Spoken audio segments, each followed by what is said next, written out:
Have put up here are the answers to the check your understandings. Let's don't take time to copy these down.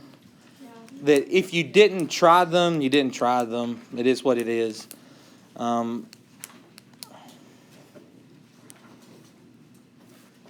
Maybe try them sometime and then go back and look at this video that's posted with the answers. You know what I'm saying? Because I really don't want to spend time right now copying these down if you didn't actually try them. Any questions on any parts of these that you did try, but you didn't know how to do it? Confused about the answer? On the other chicken. Yeah, I'll get there in just a second. This one right now. Did I do it backwards? Okay, my fault. So this is the 5.3. Check your understanding. I will record the other one first. I'll switch slides. Yeah, to find the inverse, you would change the x and the y. And then you have to square both sides. Move the -4 over.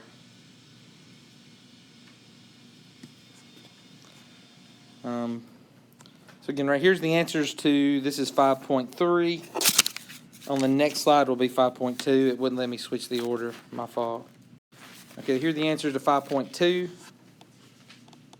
Sorry, I did it backwards. I didn't mean to.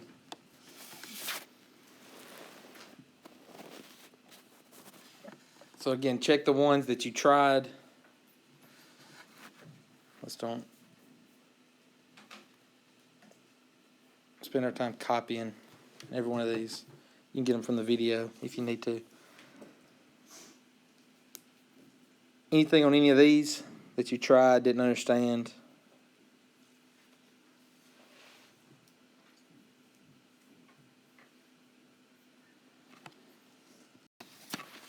Okay, so we've got one lesson we have to do today. It's called the mystery function. It says we've been working with a lot of exponential functions, but today we're going to explore a different kind of function. Can you figure out how it works?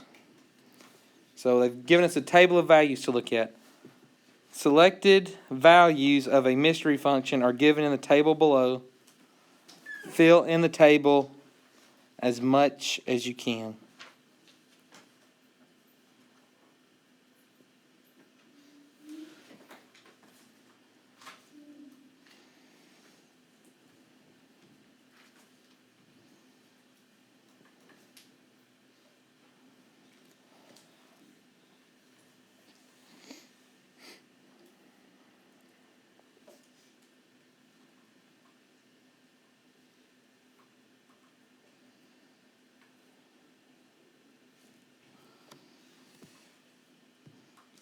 So if you think you know a value, let's fill this out together.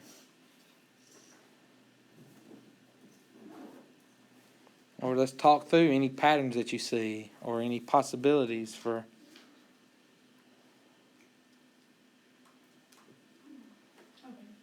Okay.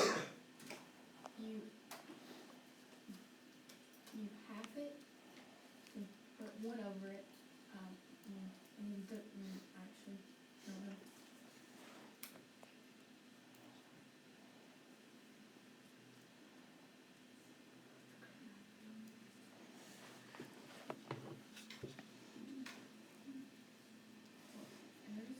Every 2 is half. Every 42 is half. 16 to 8 is half. 64 to 32 is half. Yeah, okay. That's all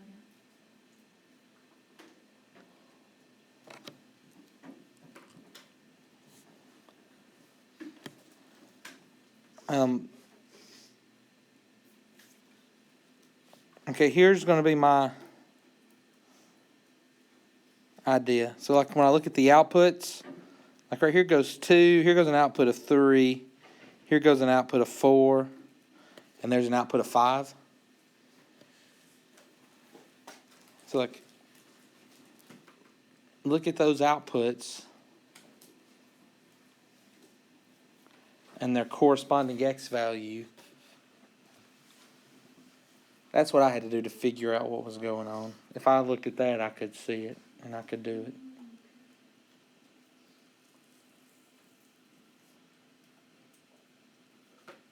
You see what I'm talking about? Anybody? Anybody find a... So what's a value that goes with... So, 2x2 would be y1. Okay.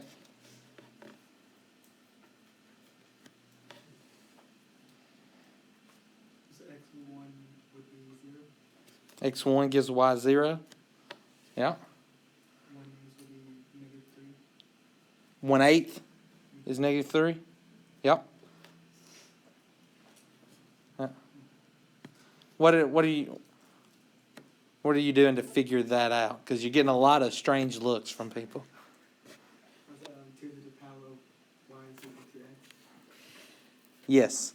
2 to the power of y is giving us the x value. So like when I look here, 2 to the second is 4. 2 to the third is 8. 2 to the fourth is 16. 2 to the fifth is 32. Which means 2 to the sixth would be 64, right? So this one is 6. We're following that? 2 to what power? And so to get an output of 2, it needs to be the first power. To get an output of 1, anything to the 0 power is 1. And then remember how negative exponents work. 2 to the negative third. Do I need to review that very quickly? We've done it kind of recently. 2 to the negative third. We could write that as 1 over 2 to the positive third. And positive 3 in the denominator is 8 to the third gives 8. I'm following that. All right, so how could I get 1/4? 1/4 is -2. How could I get 0? 2 raised to the 0 is 0. 2 to the 1 is 0. No. I meant like 2.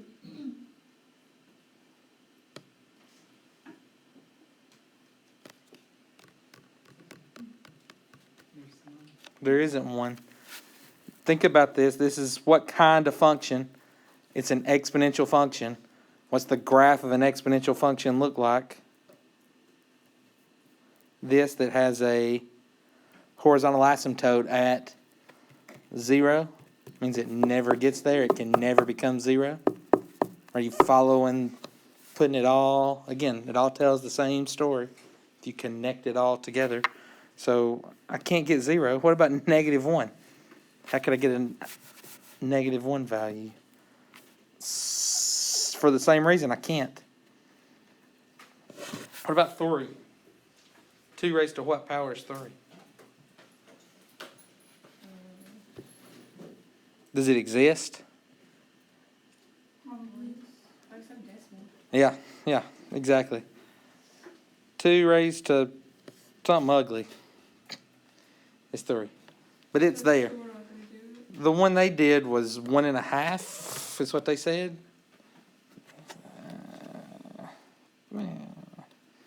Not quite. It's close. I think that's too much, right? 2 to the 1/2 is it 3 point something? I don't know.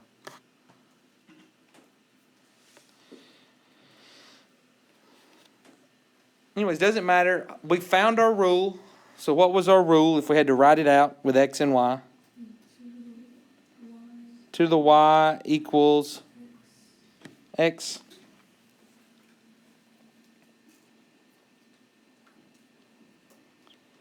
Three, which of the following outputs were you not able to find? 0 and -1. Why?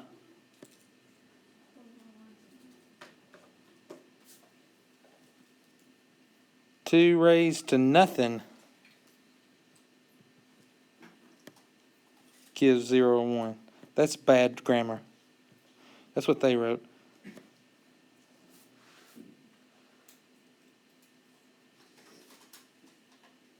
I don't know how to say it. I'm not a math person. I don't think that's great. I don't like 2 raised to nothing, but that's what they wrote. There's nothing. 2 raised to some power. I don't see. Again, I'm not an English person. I see what they're saying. You see what they're saying? I don't like the wording.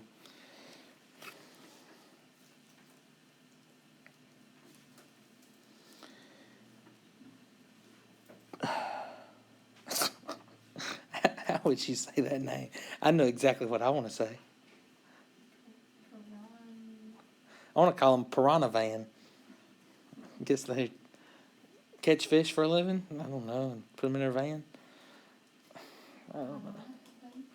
I don't know how to say that name. I'm not very culturally diverse. I lived on Sand Mountain. I'm sorry. Don't know who that is. I don't know how to say their name.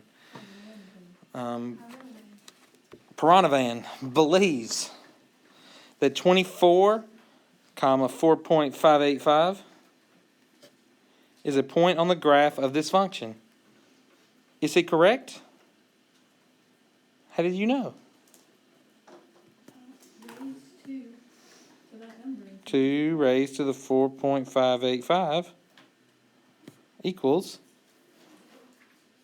Anybody plug it in to see? He's close. It's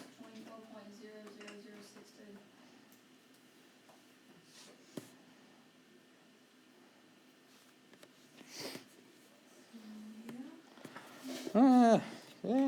Yeah. Would you say no?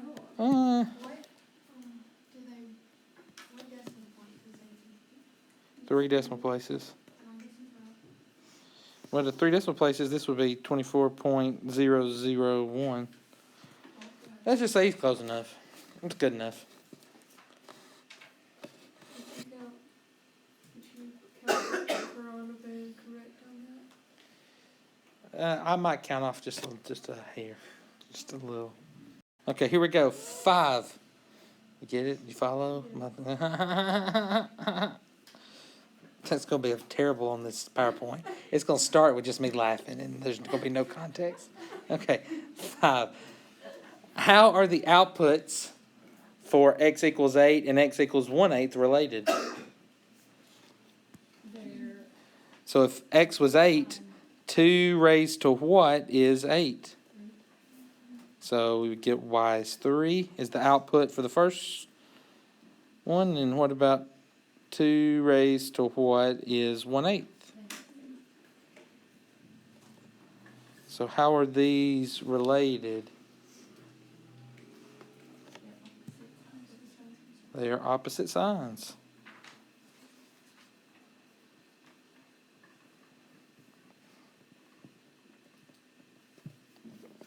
Yep.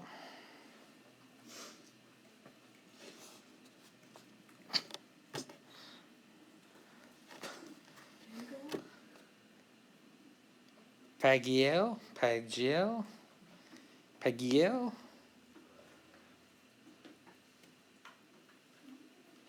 I thought it was page with an L, but now I'm noticing the I's are not in the right spot.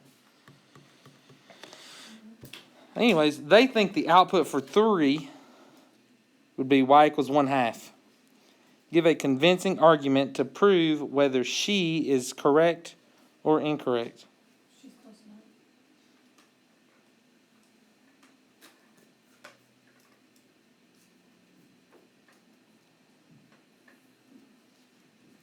Isn't this what we just did?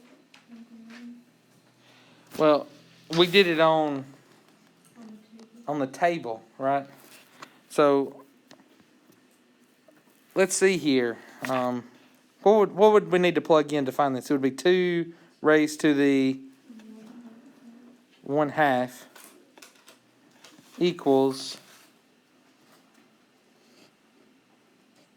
2.828.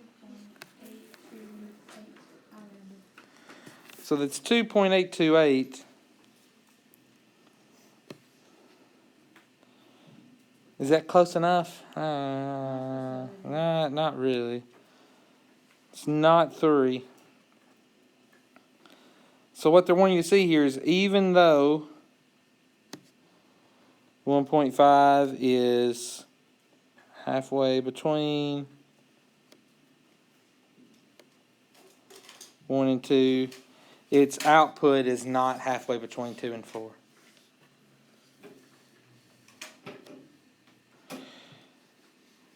And what they're also wanting you to notice here is, like, what am I doing when I raise something to the 1/2 power?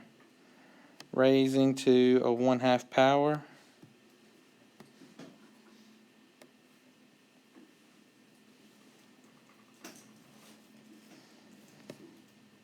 Is a square root.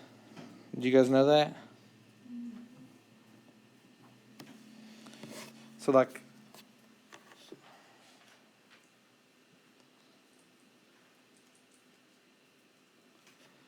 look at the one that they gave us up there. We kind of ignored it earlier. But you can see when y was 1/2. Do we see that? The output, the x value was radical 2. Because 2 raised to the 1/2 is radical 2. So anytime you raise something to the 1/2 power, you're taking a square root. Okay? 7, Farah. I don't know how to say that name. I think that's, yeah, that was. Thanks, it's because of Farrah Fawcett. She's an actress that I at least know how to say that name. Farrah wants to know what power she can raise 4 to get 64. She writes 4 equals 64. How is this similar or different than the mystery function?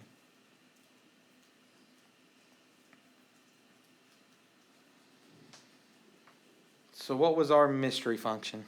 2y plus 6. Yeah, it's 2 raised to something equal to x. But here she's got 4 raised to something equals 64. So how's it similar?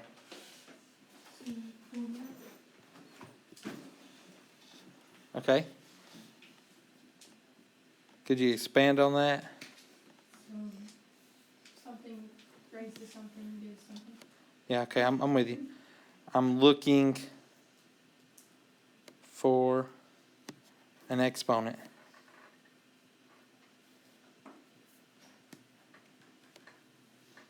In both of them. How's it different? Well, it starts with 4 instead of 8. And what's that? What's the number? Or what do we call? The base. Yeah, there we go. So it's different because the base is 4, not 2.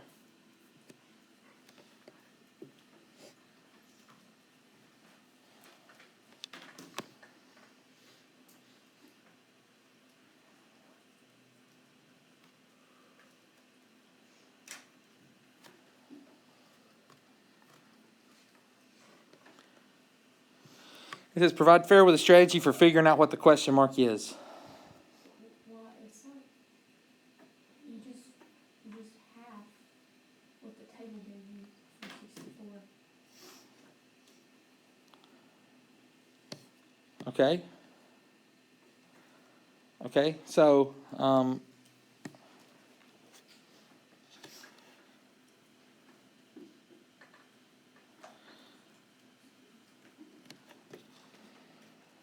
it's a we're doing a y up here, aren't we? Sorry, 4 to the y.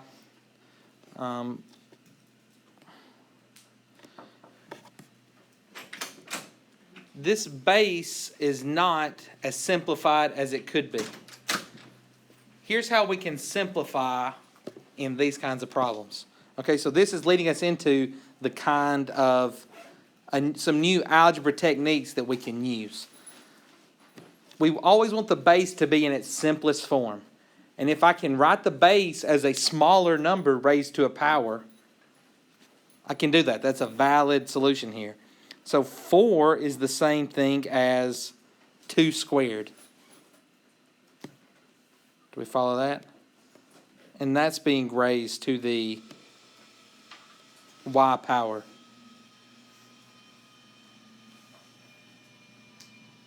Is everybody okay with what I did there? Change 4 to be 2 squared.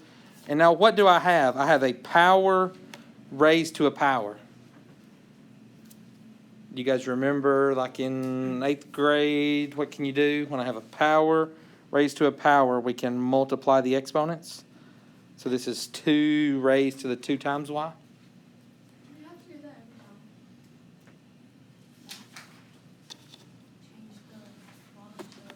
Change the Not every time, but it's a new strategy that you will use. You will use on test day.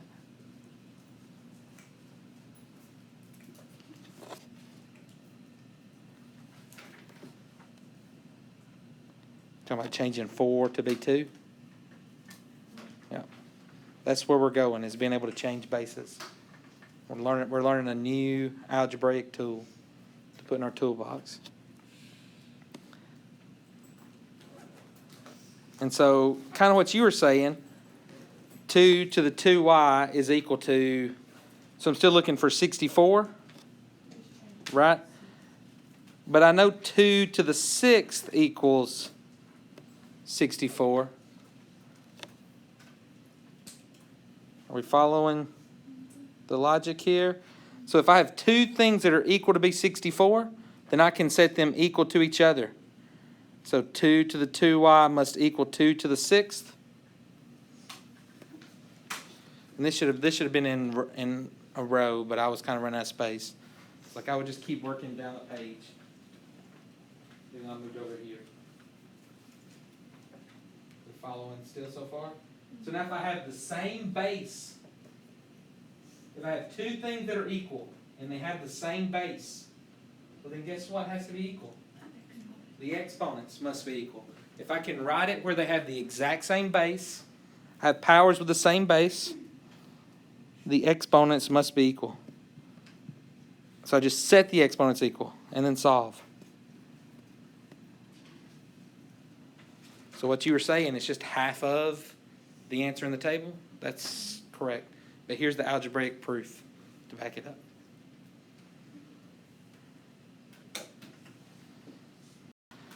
And then we can move on. So we said our rule was 2 to the y equals x. Right? That's the way we answered that. How do we normally write functions, though? We like x to be our independent variable. We like y to be dependent. We like y to be by itself. Okay? So, while we understand the question that's being asked here is 2 raised to what power gives me the output, the way we can write it algebraically, where y is still the y is the dependent variable and x is the independent variable, would be y equals log base 2 of x. These are asking the same questions. It's just in a different format.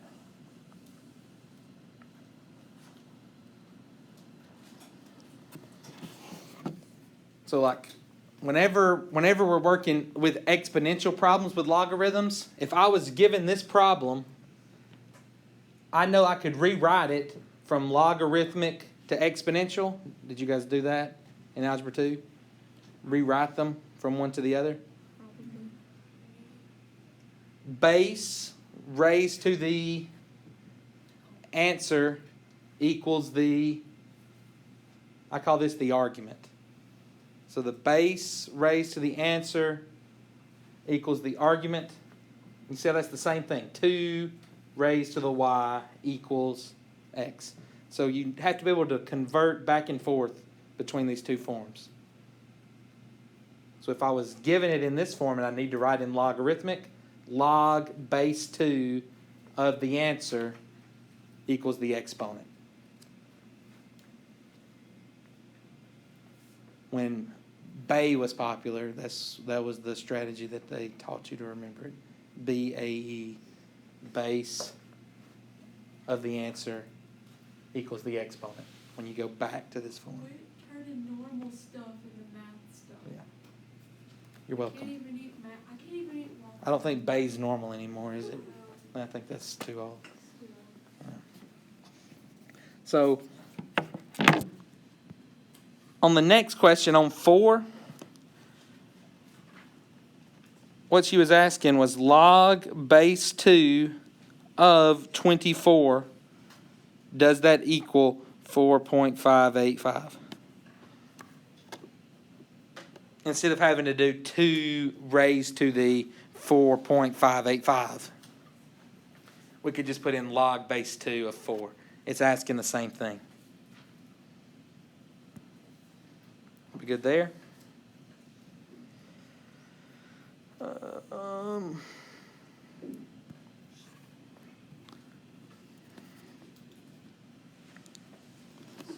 for 7, would that be log base 4? Uh-huh, yep. That's the next thing I was going to talk about. Oh, sorry. So what would I be asking on 7? If this was the question she was asking, log base 4 of 64 equals, she was asking what does it equal, and we found that log base 4 of 64 was equal to 3, right? That's what we found in the end. That the y value she needed was 3.